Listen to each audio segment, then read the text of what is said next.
Hello, everybody. As you join us this Saturday in Behavioural Science Club, it's nice to see familiar faces joining us. I'm joining you from a rainy Dublin. I'm just back from walking the dog.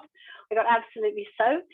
So maybe you'd like to put a message in the box, tell us where in the chat box where you're joining us from today, what the weather's like, whether this is your first time joining, if you're a regular, or if, like Harmony Barry, you're an old regular who's now come back to us after a little bit of a break.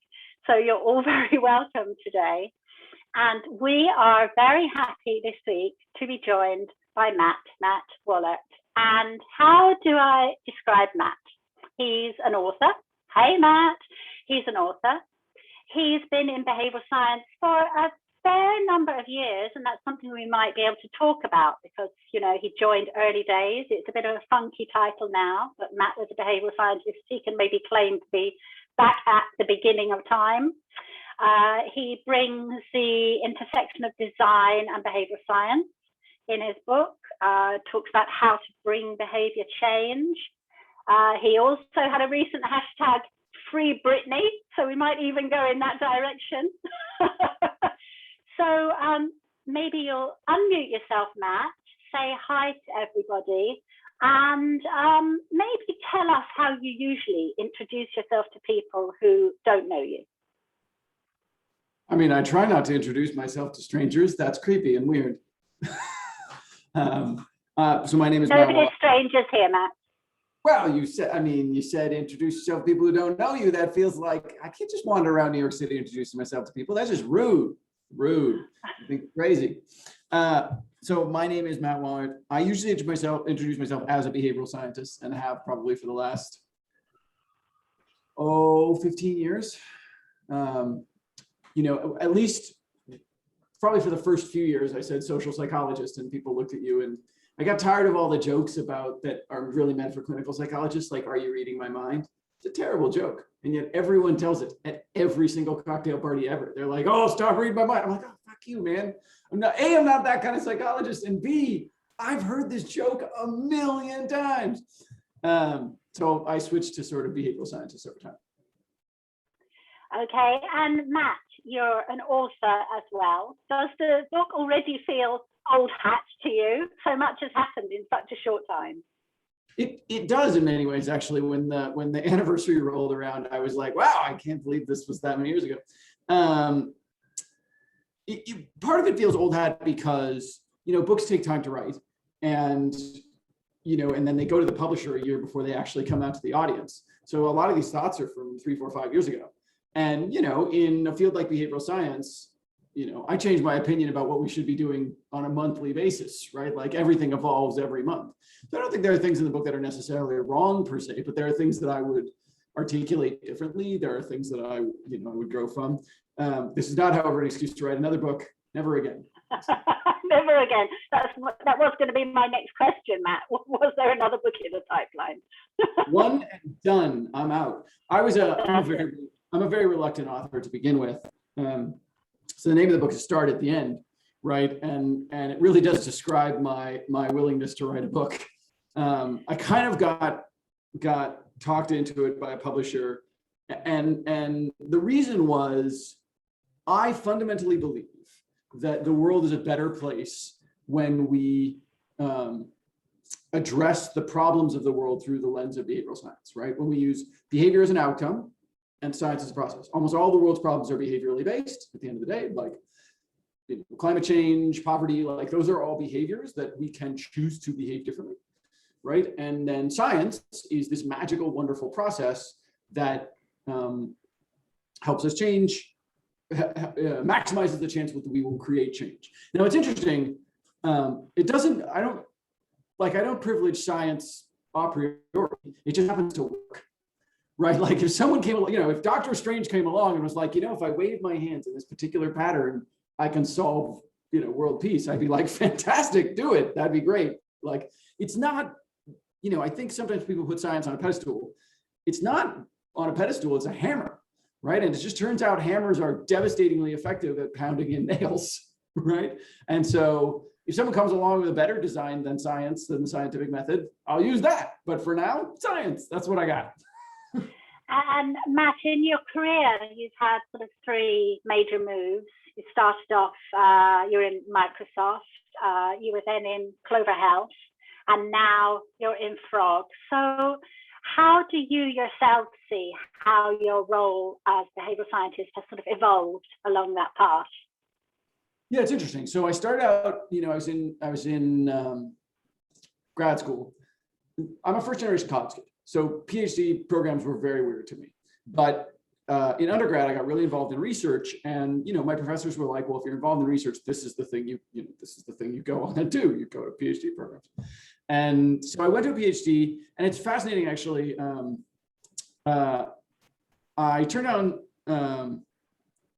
Cornell and Stanford to go to the University of Colorado, and then my advisor moved from Colorado to Cornell. So at the last minute, I had to call Cornell and be like, "Surprise! I'm going to Cornell." But when Cornell was trying to woo me, they knew I was worried about stipend. And so the head of the department called me up and he said, "Hey, we have this great extra fellowship thing we can give you, but I just want to talk, we're super happy to have you. We're super excited about it. Like we very much like you to come. But you keep saying things about applied science. And I just want to make sure like we are a research institution. That's what PhDs do. They do research." And God bless Tom, he was talking to a young person. So I was like, yeah, sure. Like, yeah, research, yeah. But I think he knew me better than I did, right? And after a year there, it was just abundantly clear to me that I was going to get very, very, very tired of writing papers that nobody applied, or that they misapplied, or that they applied for outcomes that I don't want, right? Banks, I wrote papers about how people save money, and banks use those papers to, get people to spend money. I'm like, no, that's not the intent of that research, but cool. And so, while I was in grad school, a startup called me. Actually, this is a great story. They called Dick Thaler. This was pre-Nobel Prize. But academics, they like list their phone number on the website, right? And so they called Dick Thaler's office. Dick Thaler picked up the phone, and they talked to Dick Thaler for like an hour. And then at the end, they were like, will you be an advisor to our startup? And he was like, no, of course not. Right? But he said, but there's this grad student who writes in the space that you're interested in, you should call him. And so they came and talked to me. And I said, look, I don't know anything about business. I'm on this weird academic path. Like, I don't know anything. And they said, that's okay. Just come sit on our advisory board. Like, we'll get value from it. And so I did. And then when I was ready to leave grad school, they were like, we would really love you to come be our head of product. So I started out sort of as the head of product at Thrive. And very quickly we got acquired by LendingTree. And so then I was LendingTree's lead scientist, which was newly public again. And so back on the public market at a public traded company. And then left LendingTree to build another startup focused on behavior change. Bill told that. And then I went to Microsoft to lead behavioral science for them. And then after that, ended up running Microsoft Ventures just because of my startup experience. And so bringing a behavioral science lens to investing and startup investing. And then was at Clover Health as their chief behavioral officer for several years. And then when they went public, I left and came to my most recent gig, which is the head of behavioral science at Frog. So Frog is sort of one of the world's premier design agency. They're 50 years of industrial design and all sorts of other kinds of design. They designed the original Macs. And the goal there, I always say I'm a fairly easy person to understand, which is, sort of like geometry. If you understand the postulates, you can sort of get to the conclusion. So it's easy to predict what I'll do. One is, I fundamentally believe behavioral science is the way we address all problems. So I'm devastatingly sort of focused on how do I get people to practice behavioral science, applied behavioral science. And so converting a bunch of frogs and then working with frogs clients to do that, they build things for the biggest companies in the world, biggest governments in the world, tackle the biggest problems in the world. Fantastic venue to do that. And so, now I'm at Frog. I've been there a couple months. It's going well. It's teaching design. We have a whole range of receptivity towards behavioral science, right? You have everything from sort of designers who are like, I don't need evidence. Like all the evidence I need is in my gut. I'm like, cool. That's not how science works. And if we can't make vaccines that way, probably we shouldn't make other products that way. right? Like we don't just gut these things. Like if it works over here, it might work over here. To people who are, all in, and it's just a matter of sort of teaching and figuring out how to make that work. And that's a fun spectrum to play with. I mean, I think while it would be in some ways sort of a panacea to be at some place where everybody was like, yay, behavioral science. That's just not the reality anywhere. And I think it's important for every behavioral scientist to get good at using behavioral science to convince people to use behavioral science. Fantastic. It's a fantastic story, Matt, and great to be able to start it off with a name drop of Richard Thaler. So we were all suitably impressed with that. And if you don't mind me sharing this story, Matt, which is nothing to do with your books or your career, it's to tell everybody that the first time I met Matt, it was when I asked to connect with him. And Matt has a policy, which I don't know if he still upholds, which is that, sure, why should I connect with you if you're interested in what I'm writing? Why don't you just follow me? But if you want to connect with me, I don't know if you still do this, Matt, but you give a person a slot in your calendar and you can meet up with them, which is how we first spoke just over a year ago. And I don't mind saying that you taught me a very good lesson. And that subsequent to that first conversation with you, I then went on and spoke with at least 50 people in about 30 days who were my subsequent new connections. That I said, well, yeah, I'd like to connect with you, but I'd also like to talk to you, having been taught a lesson by Matt. So maybe you'd just like to divert in that direction a little bit, Matt. Hold on one second. I'm typing something in the chat, but I'm trying to figure out how to type it without it doing the thing. Yeah, that worked, I think. So Harmony was asking, do I use NLP or Python or something to respond to my messages? And I don't. What I use is OS X and iOS has a text replacement feature. So I have this giant bank of text replacements. So there's a little code, LI for LinkedIn Meet, right? And so if I get a request from someone I don't know, I just put LI Meet and it says, forget my terrible memory, where do we meet? And if they say we haven't, then there's LI know, which does that, right? And has the link to my calendar and says, hey, you can schedule time in this open office hours. I came from academia, and interestingly, I have carried over a lot of academic tradition. I think there's tons of things in academia that are beautiful and lovely and wonderful, and I've tried to carry those into my life. And one of those is office hours, right? Saying, I, at a particular time, am going to, I'm going to go sort of make myself available. Now, in true office hours, you'd have to line up in a line, but that's not convenient for anybody. So here are slots. Anyone can book them, right? I'm willing to set aside this amount of time per day. I think that's an excellent thing that came from academia that I would like to replicate. But there are other things, like I don't accept speaker fees, which like typically academics, when you give an academic talk, there's no speaker fees involved, right? They pay for travel and things, but which I think that the free sharing of knowledge is a hallmark of the academe that I think we should be more willing to participate in. And it's one of the things I love about behavioral scientists, right? Like groups like this are free. People like me come and speak for free, right? Like it is a tremendously giving community. I think because we're all, hopefully all fundamentally agree with the idea that applied behavioral science has something to contribute to the sort of healing and betterment of the world, right? And in service of that, we put a tremendous amount of time and energy into, giving away our time to make that possible. And so at present, Matt, following that process, how many people do you generally speak to like that, like the way that we had that conversation? So I do 2 hours of office hours a day every week, unless I'm on vacation for the year. So, what is that? 4 30-minute slots, so 20 a week.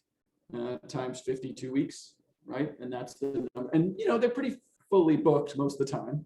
I'll get every half an hour, but most of the time they're pretty well taken up. And so, lots. And I've been doing this, I don't know, at least 5 years. So and to try to sort of explain it to anyone who's listening and who's kind of like, geez, what's the point of that? how would you explain to somebody the value that you get out of taking that approach? All right, so my calculator tells me that's 5,000 meetings. So I've taken 5,000 meetings, but not all of those are unique people, because sometimes people book more than one, sometimes they're more than one person on a call, if it's a startup. What is the value to me? I don't know. I'm not doing it to create value for me. That's not the point of office hours, right? The point of office hours is to create value in the world. And so it has had tremendous value to me in that I think almost anything you do can be made to have value. Every time I teach behavioral science, I get better at teaching behavioral science. Every time someone comes to me and asks to talk about something, right? Someone, I think as a result of this meeting, as a result of your post, I think someone tried to connect with me and I did the normal dance. And so they booked time, and they happened to book time before the actual talk. And so we talked yesterday for about 15, 20 minutes. And she was a young Indian woman, and we talked about sort of where her career was going and those sorts of things. And, you know, every time you hear a story, give advice, think about behavior change, think about how you message it, think about how to help guide someone in some way, you get better at it, right? It's like a muscle. And so, you know, I have had 5,000 hours of that particular muscle that is, you know, applying behavioral science to a set of random problems that people have brought to me. I agree, Matt, and I really admired you. And I must say that I followed your lead immediately after having had that conversation, and I followed that principle for a good while. And in many ways, it was the thing that kept me sane at the start of lockdown, because I had 2 or 3 conversations every couple of days with somebody. And I actually, like you're saying, I felt that they kind of almost in a way fed on from each other, because the conversations inspire your thought, and you're saying to somebody, tell me about yourself. And then you'd be like, oh yeah, I spoke to somebody else the other day. So it's kind of like a self-feeding tool, isn't it? So maybe I'll start again, Matt. You certainly taught me a lesson, and I must say, sloth has made me abandon it, but maybe it's time to take it back up again. You know, it's a muscle. Everything, I think people have this mindset, you know, and Carol Dweck has written about this a lot, right? People have this sort of fixed mindset at times that we think there are some things that get better through practice and some things that don't. And it's true to an extent, right? Like, you know, there are heritable genetic portions of intelligence that, you know, that we have some evidence that, you know, people just have genetic differences. But the practical reality is, whatever your genes, whatever you're born with, like, you have the opportunity to practice. Empathy can be practiced, right? Intelligence, conversation, extracting information, synthesis, all of these skills can be practiced. You know, when young behavioral scientists come to me, I always say, you know, you have to be the person who's just doing this all the time, who's sitting on the subway going, all right, what would I do to get people to give up their seats to old ladies? What would I do to, let's say we wanted people to exercise. How could everybody in the subway exercise, right? Like, just pick a behavior and an environment and say, okay, well, how would I produce that behavior in that environment? And just get really good at doing that over and over and over and over and over again, right? Observing the world, drawing some conclusions from that, testing your hypothesis, like going through the scientific method. And you could do all of that just literally sitting on a train, right? It is so true, and it sort of reminds me of the very first behavioural science stories that I read, which was through Rory's book In Alchemy. And in a way, I was blown away by how simple they were. I was, you know, science to me up to that stage had always meant, you know, a difficult subject that I didn't understand. And all of a sudden, I'm reading about somebody putting a different label on carrots, and I'm like, this is cool. This is cool. Something as simple as getting people to eat in a different way just by describing carrots in a different way. It's exciting, and as you say, there's simple applications that we just see all around us every day. It's been absolutely lovely to speak to you, Matt. You're still just as inspiring as I remember from my initial conversation. I'm going to hand over to Prakash now to chat with you, and then we'll be bringing in questions from our members. Thanks, Matt. Thank you so much, Louise. There are a couple of people in the audience I want to give a quick shout out to. One of them is Lam.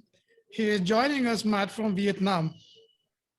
And it's almost, I think, 10:30 at night in Vietnam right now. Hi. So Lam is there from Vietnam, and I think Hi, Latchager guys. is, yeah, and Latchager Hi, is about, go on, very please, nice. Lam. It's the first time. Yeah, Lam, thank you so much for joining us in. We're very happy. we're going to start the Q&A in some time. So we're going to invite you for that. There's also Latuja. He's either moved right now or is in the process of moving to Bulgaria. So and this is in addition to people from India, Europe, Middle East. I think I can see a couple of people from West Coast and California too out there in the audience. Thank you all for joining. And Matt, I know you could have very easily said, I am playing with my son, go read the book. Because that's what you have in your book saying, Yeah. you know what, the book took a lot of your time. 100%. And that was going to be a go-to line, and you did not give it to us. You came down to us here to say, you know what, I'm going to speak with you guys. Thank you so much, Matt. One quick question. I think it's going to be the first line in your book itself. It says, nothing in this book is original, number one. And number two is, again, I think in the first page, you said the point of the book is to help you add your own contributions. Please help us understand these two a little bit in detail, Matt. Sorry, I got distracted. Say it again. Nothing in this book is original, number one. Number two, the point of the book is to help you add your own contribution. Yeah, 100%. So, I think it is, I don't think, well, not to devalue anyone's contribution, right? A librarian who organizes the contents of a library contributes new knowledge to the world by making the world, the knowledge accessible, right? That creates behavior change. So maybe in some ways in the book, I'm a librarian. I'm simply I'm trying to take what we think we know about the world and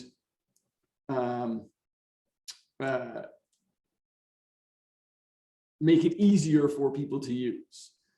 It's not meant to create promoting pressure. I don't think the book will convince anyone to use behavioral science, but it might reduce the inhibiting pressure. It might make it easier to do, and that's enough for me.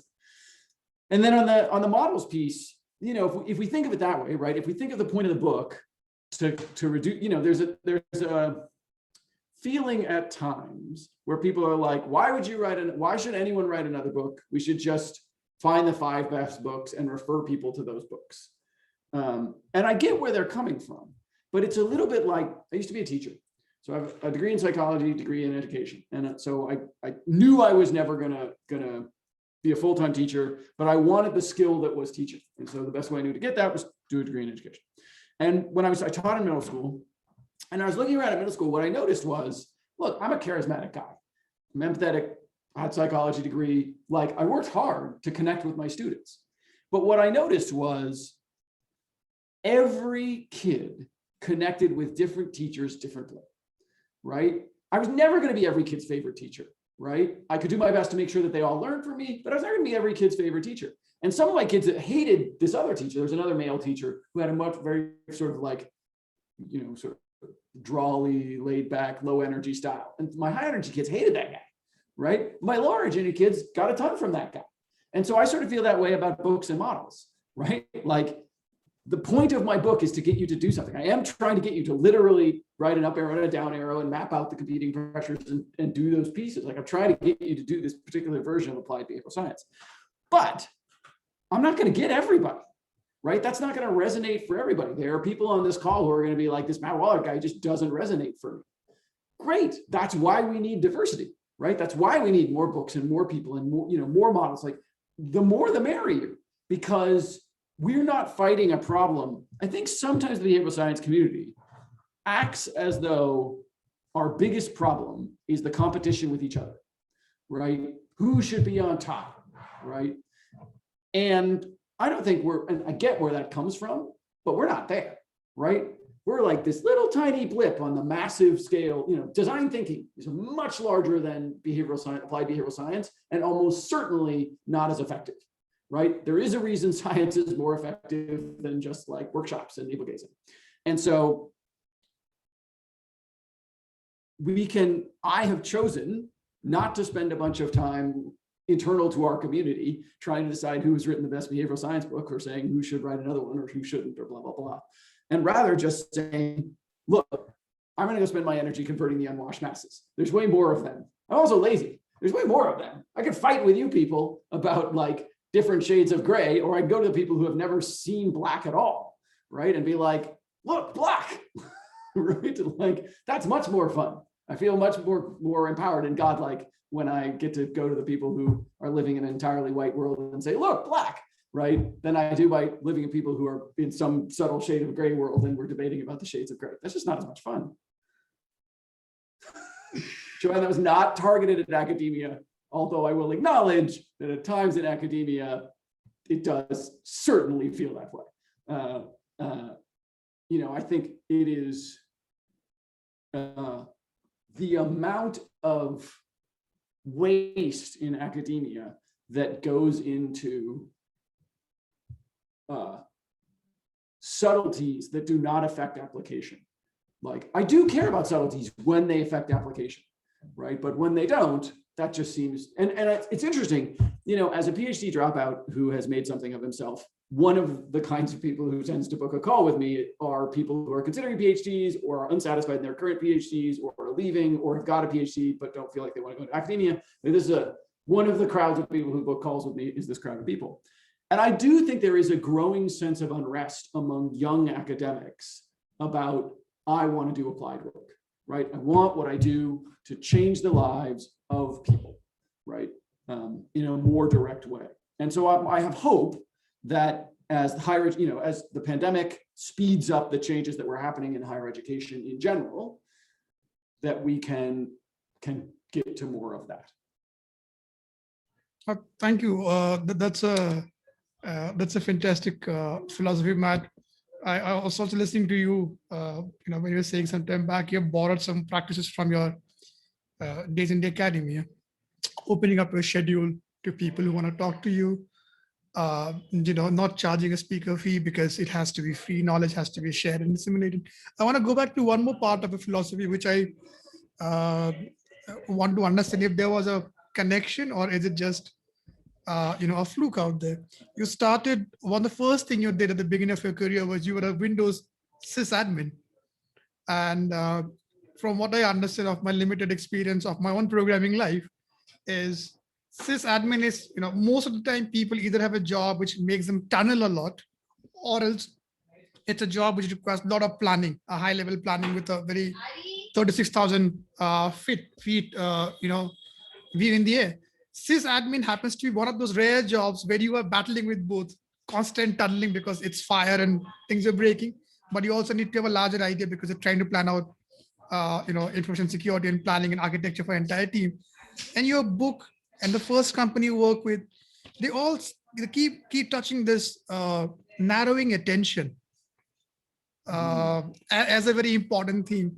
So are these interconnected? Can you tell us about those early days saying, you know, what was it that made you say, I think this is where I'm going to touch and play and dance a lot more, this field? Yeah, it's interesting. No one has ever asked me about that connection, but there is very definitely a connection for me. So when I graduated from college in 3 years because I'm poor and college is expensive. And so I was like, how quickly can I get through this thing? And then they'll give me a degree. And then I stuck around and did research for a year and was the Win sysadmin. So just as I was about to graduate, the college's Win sysadmin left. And, you know, with not a ton of notice. Basically, if you've ever had a Win sysadmin, they should give you about 2 years notice because getting off of one is very hard, right? They have tons of you know, sort of implicit knowledge that's usually not documented. They're like, they know where all the skeletons are, right? It's a very complex job. So this person was going and they said, look, you know, there's the student who's been here, who's been working at IT since he started 3 years ago. Just make him do it until you can find somebody to transition all this to. So I spent about a year as the Win sysadmin at Swarthmore. And I was, as I said, poor, and I was trying to pay off my student loans. So I would work a 40-hour, 50-hour, 60-hour Windows sysadmin job. And then I had about a 20 or 30-hour job doing research in the site lab. And so, you know, I was doing both at the same time. And they absolutely inform each other for me, right? Because a lot of what you're doing as a Win sysadmin is you're trying to debug things. You're saying this system is not acting in what appears to be a rational way, right? I click this button, which should do this thing, but it doesn't do that thing, right? And so you're like, the system seems irrational. But with computers, you know it's perfectly rational, right? The computer is incapable of doing something like in an irrational way, generally speaking. And so what it encourages you to do is to put on this lens of, I should write an article about this, I never thought about it. It encourages you to put on this lens of, well, the computer has to be responding to something.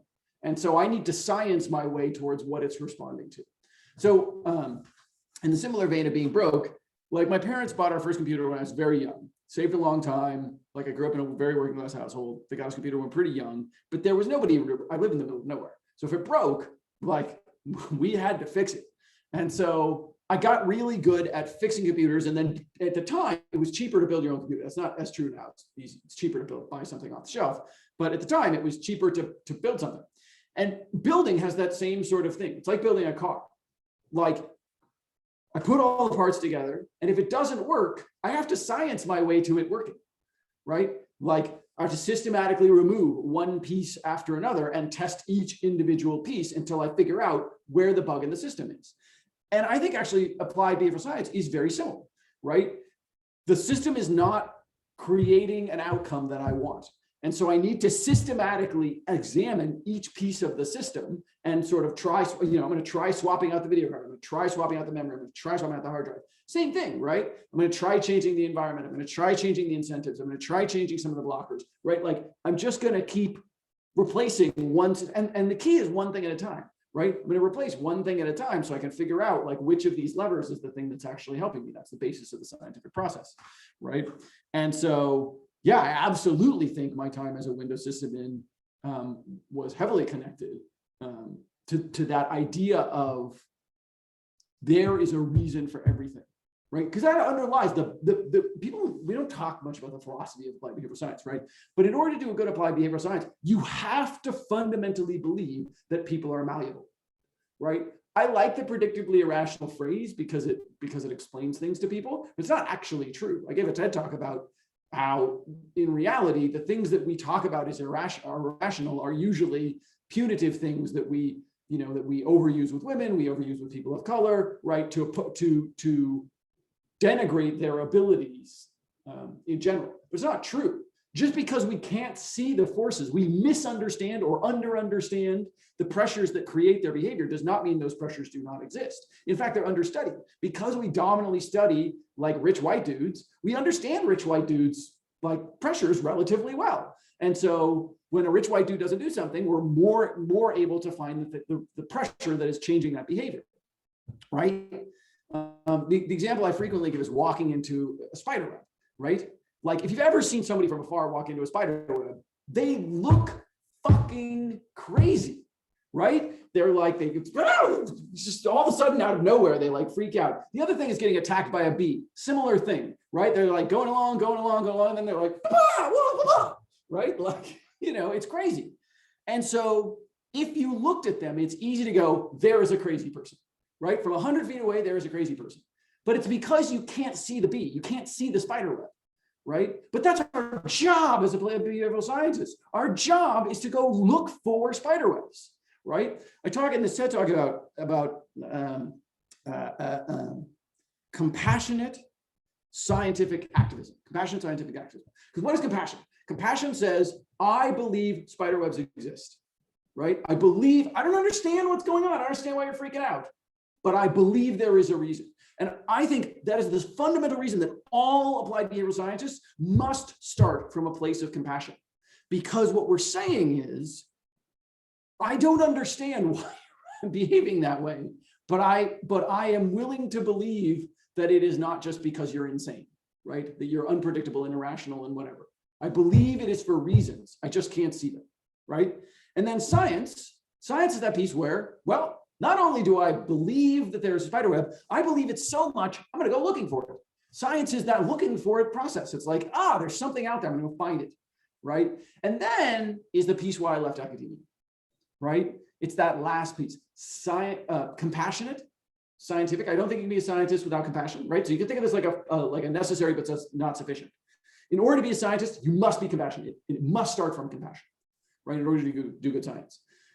But the next step is, okay, if you see a spider web, tear it down, right? That's our job. Our job is to go apply our understanding of spider webs to remove them so that other people can act in their best, as their best selves. That's our job, right? That's what we do. And so what I would argue is, we have to start from this place of compassionate scientific activism before we can get to a good applied behavioral science. Wow. Thank you so much. And especially that phrase about everybody now, using predictably rational, which is true. But once the phrase has become so popular, it also kind of brings the question, are people really rational? Not wanting to lose something is actually a very rational behavior. And so the whole art of popularizing that phrase, or we're talking about the UX UI challenge a few days back, which UX UI / is better.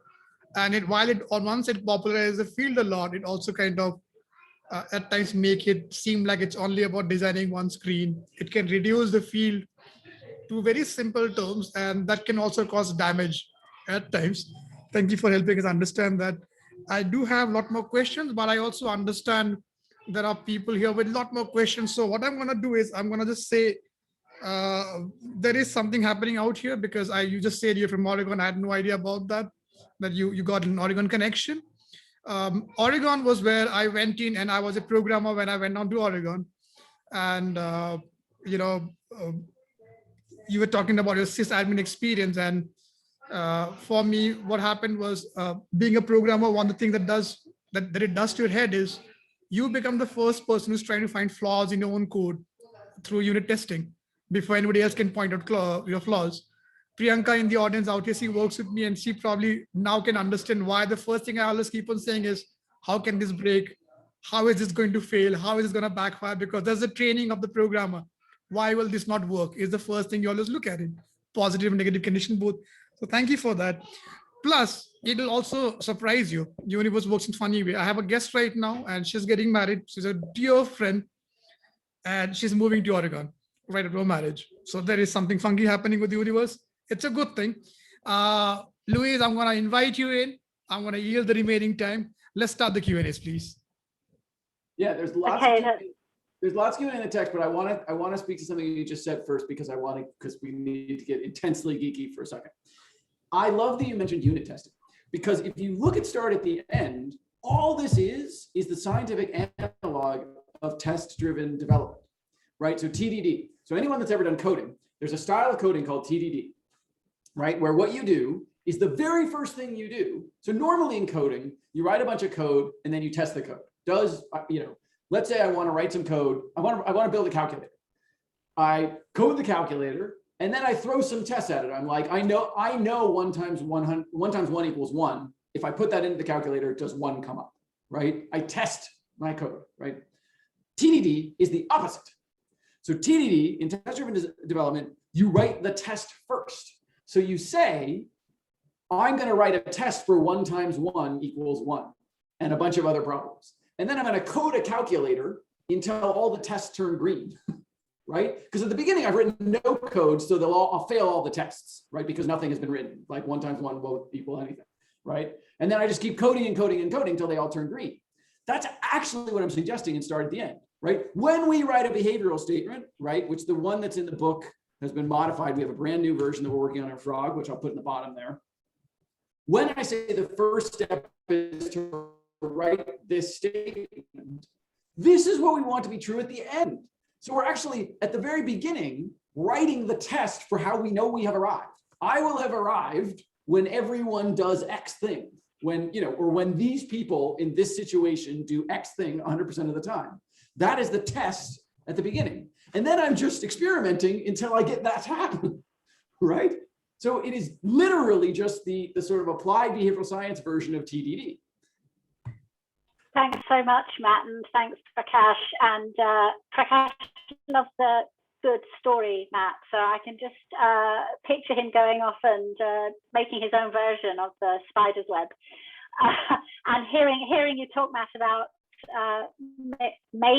building your computers has just reminded me of, if anyone hasn't watched the film, John was trying to contact aliens. It's a very inspiring film, but this guy has for years been building this immense computer and a radio to try to reach out to the aliens. So completely irrelevant, but it just came into my head as Matt was talking about building his computer.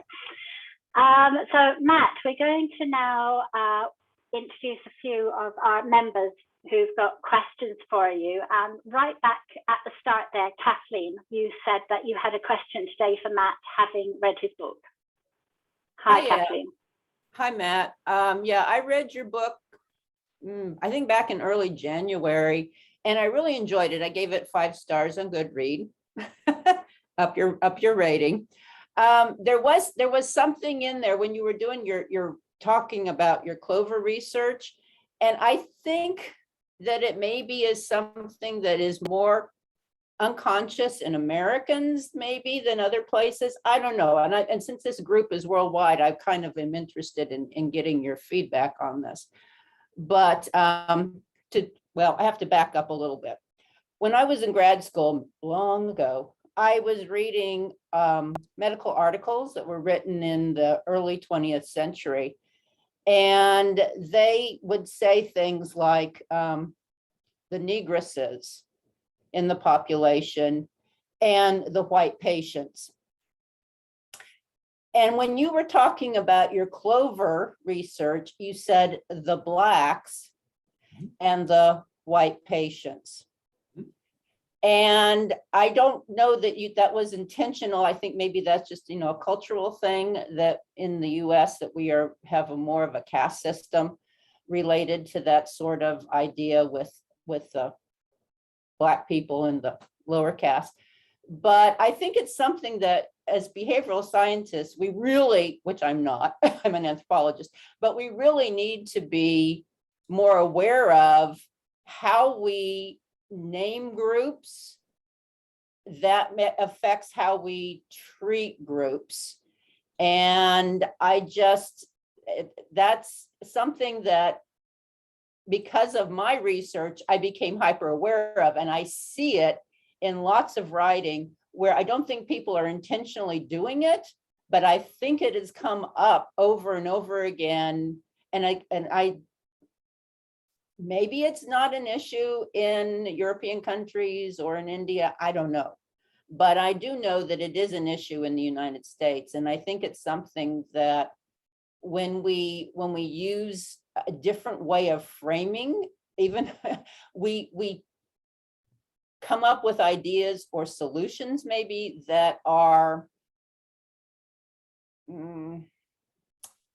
not as appropriate as they could be. I guess that's what I'm saying. And I'm just kind of throwing this out there to not just to you, Matt, but to the group at large, because your book brought it up. But I overall, like I said, thought your book was really, really a good book and everyone should read it. It's just, that is an issue that, we had, what's his name on, oh God, I'm so terrible with names, with the weird, and saying, we focus on mostly on white educated, whatever. But giving other groups a separate nomenclature also causes divisions that I don't think are necessary. So anyway, I'm just throwing that out there. So can I ask a clarifying question?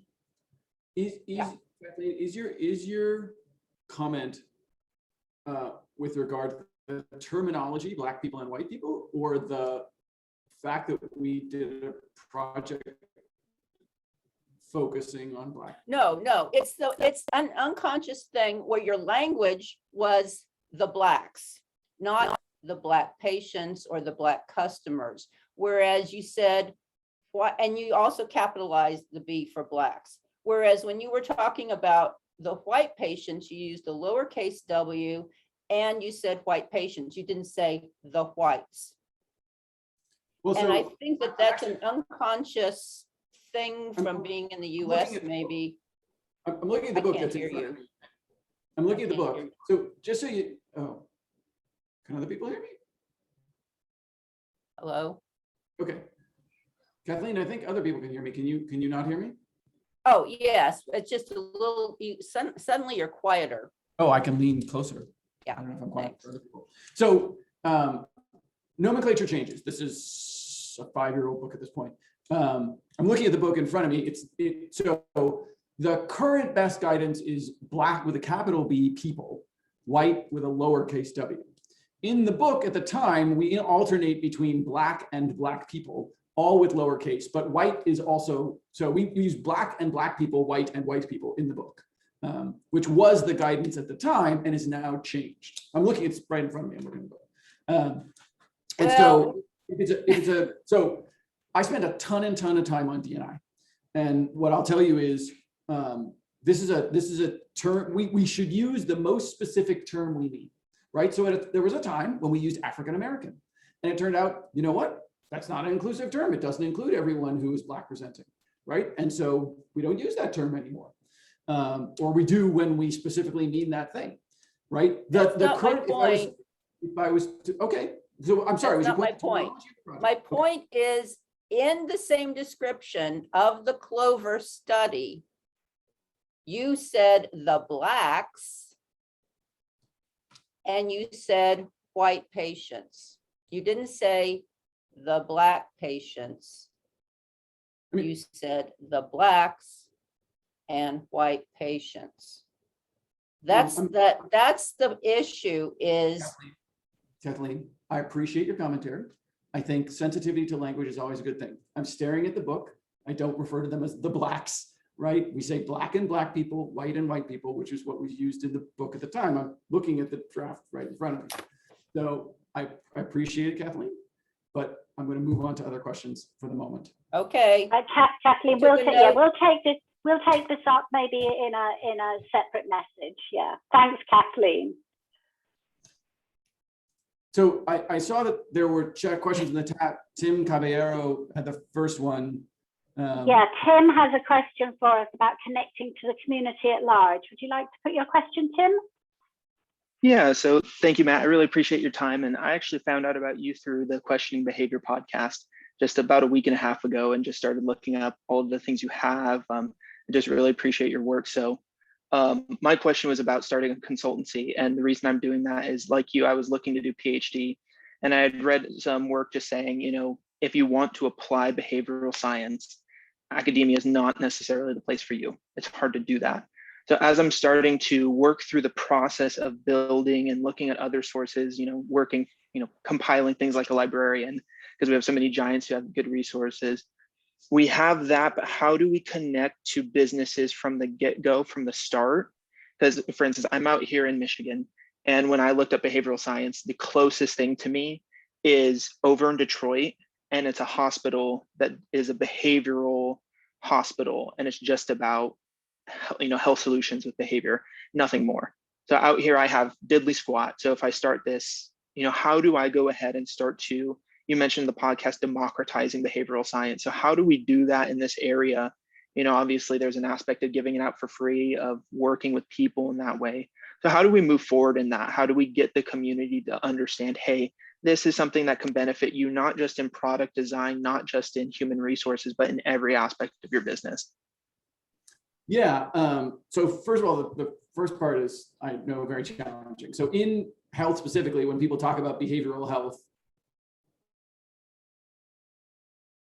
often what they specifically is psychiatric or psychological health, right, or mental health of some variety. And so there's some confusion about terminology sometimes in medical spaces, and I hear you. One thing I'll say is, and different people feel differently about this, I'm not a stickler for calling it behavioral science. I think you call it whatever you want to call it, right? Like, what matters is applying the process. I think you could be, as I said in the book, I think you could be a behaviorally science-based janitor, right? If you were like, if you said, hey, I want to minimize the degree to which people litter, and so I'm going to try a variety of different interventions. I'm going to try a sign, I'm going to change where I put the trash cans, I'm going to clean up more or less often. That janitor is doing behavioral science. Do they need to label it behavioral science? Of course not, right?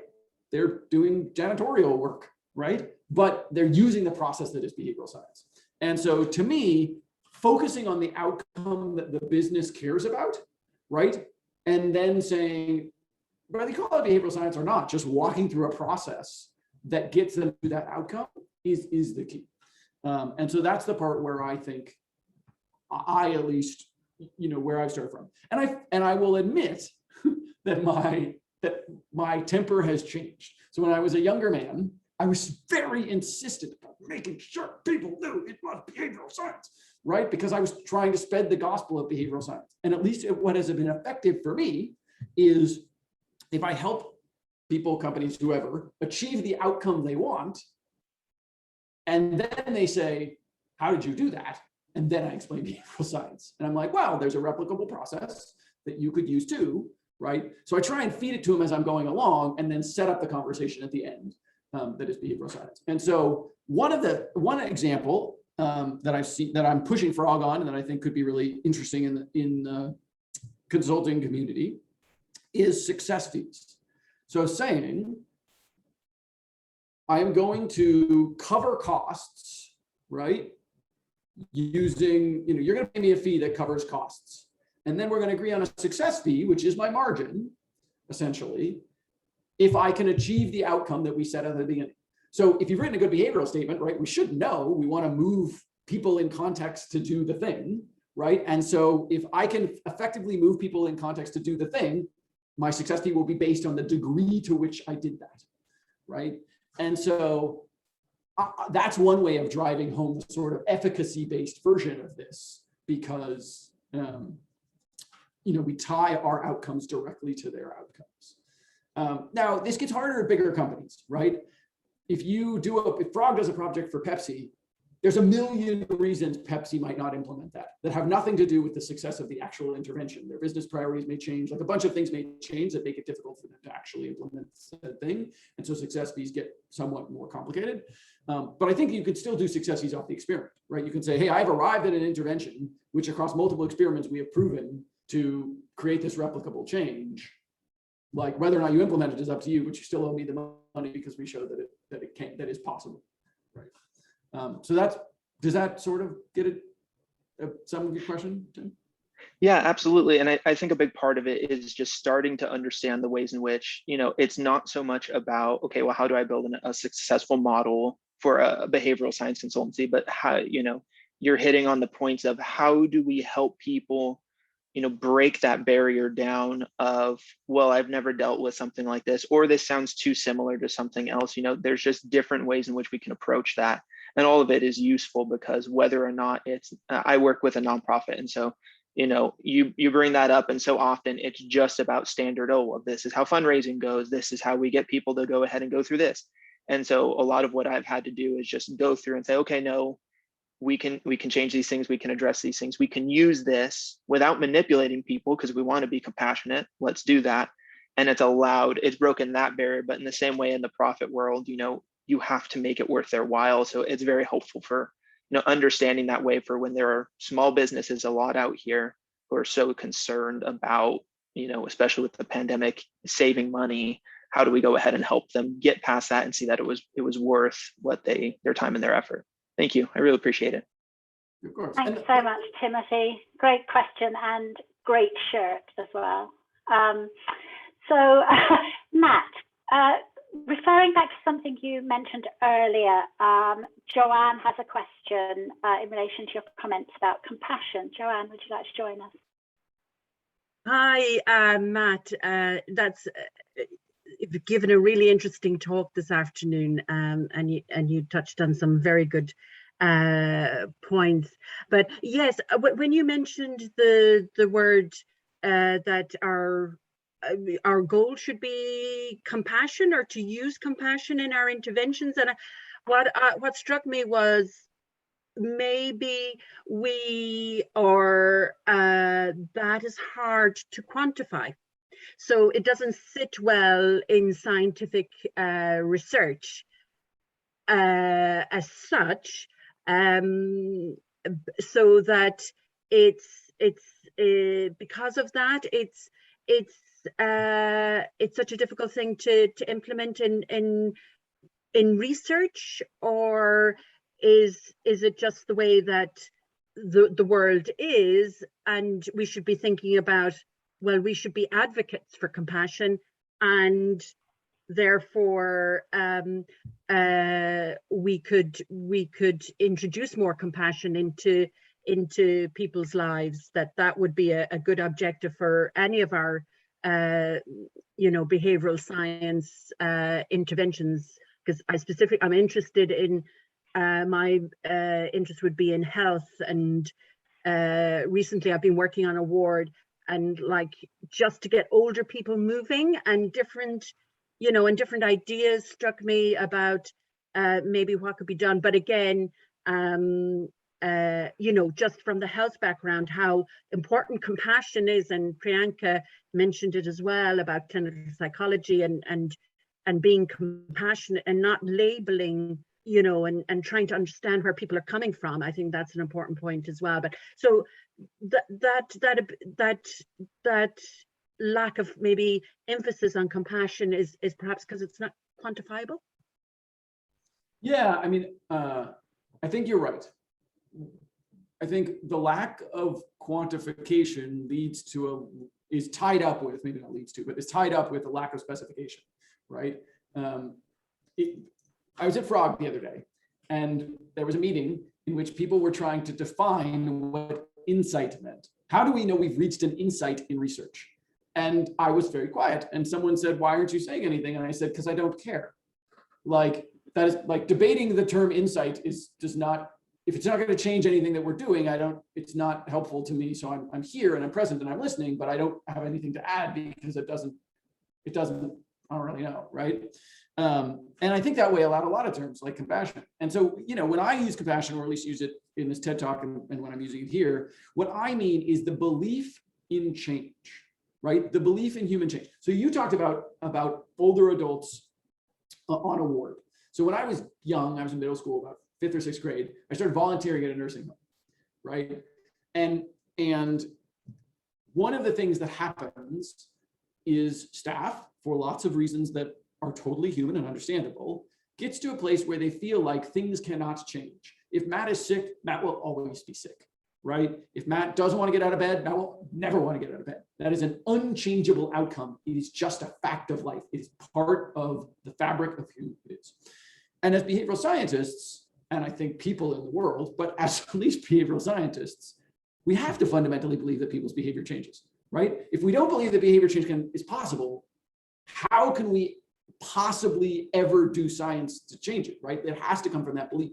So when I talk about compassion, I mean the belief that things can change, that people can change, right? And I think that's the fundamental building block, right? Like, it's not like you become compassionate and therefore you are a behavioral scientist, right? There is science and activism if we're doing applied behavioral science. But I think it's the fundamental building block. I don't think you could, because otherwise, I don't, logically speaking, and maybe someone does understand and could bring it up, but I don't understand how someone could invest time and energy into applied behavioral science, right? Changing the behaviors of others, if you didn't believe people's behaviors could change, right? If you just believe, so if you look, it's online. When I first joined Clover, I wrote a blog post for Clover that was sort of the press release about me joining Clover.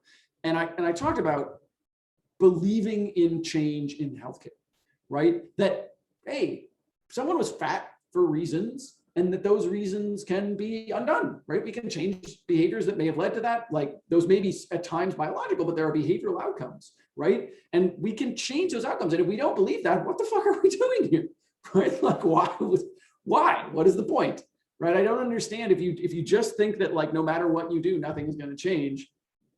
That feels so hopeless for me and to me. So that is, I at least think, what I mean about compassion. And I think that if we talked about compassion in that more concrete way, if we highlighted for people the tension that is doing all of this work but not believing people can change, more people would be open to change. They would say, yes, that's incompatible, right? And we create some of that cognitive dissonance that would change their beliefs, right? You can't, from a purely cognitive dissonance perspective, right? If you point it out to someone, you're telling me you don't believe in change, and yet you do a bunch of things designed to change the behavior of others. Theoretically, it is their beliefs and not their actions should change, right? That's what cognitive dissonance tells us. It tells us like I will realign my beliefs to line up with my actions. And so if you point out to someone, hey, your actions are fundamentally predicated on change and the ability of humans to change, I think we can change people's fundamental beliefs about behavior. Okay, thank you, Matt. That's inspiring to think about. That's what your compassion is that, and that's why I got into behavioral sciences, because that people have the capacity to change, and there is in health, there's so many issues where it's like, you know, this has been going on so long, we're in a system, you know, we can't, you know, make changes, but you have to believe. Well, if you don't, wouldn't, if you didn't believe in, like, wouldn't you just end up like sitting in a chair somewhere?